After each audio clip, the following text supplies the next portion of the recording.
महाराष्ट्र में मराठियों को public service और शिक्षा संस्थानों में 16% आरक्षण पर बॉम्बे हाईकोर्ट ने रोक लगा दी। महाराष्ट्र सरकार के इस फैसले पर रोक के साथ ही हाईकोर्ट ने मुस्लिमों को 5% आरक्षण पर भी रोक लगाई है। लेकिन मुस्लिमों को आरक्षण पर रोक सिर्फ पब्लिक सर्विस के लिए ही होगी। शिक्षा संस्थानों में उन्हें 5% आरक्षण मिलता रहेगा। पिछली कांग्रेस एनसीपी सरकार ने यह फैसला लिया था, जिस पर कोर्ट ने रोक लगा दी है। मराठियों को 16% आरक्षण का फैसला लिया था कांग्रेस और एनसीपी की सरकार महाराष्ट्र में जब थी। इससे पहले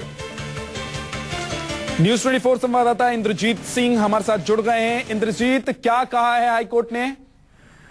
जी बिल्कुल, कोर्ट ने कहा है कि ये पूरा आरक्षण को देखा जाए तो ये 50% से ज्यादा हो रहा है और ये जो आरक्षण दिया गया है ऐसे समय में दिया गया है जब राज्य में चुनाव होने वाले थे। इसलिए कोर्ट ने जो मराठा आरक्षण है और मुस्लिम आरक्षण है उसको पूरी तरह से रोक लगा दी, जो सरकार ने ठीक चुनाव के पहले दिया था।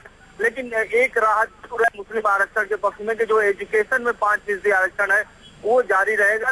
अगली सुनवाई इसके लिए जो पूरे मामले है उस पर अगली सुनवाई होनी है और अगली सुनवाई 5 जनवरी को है। इसके बाद ही रुख पूरी तरह से स्पष्ट हो पाएगा।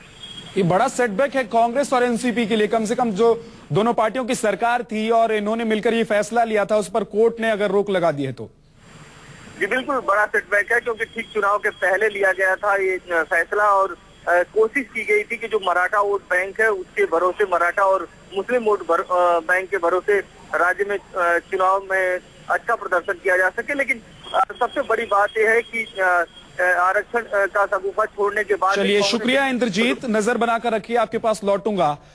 और ये बड़ी खबर महाराष्ट्र से आप देख रहे थे।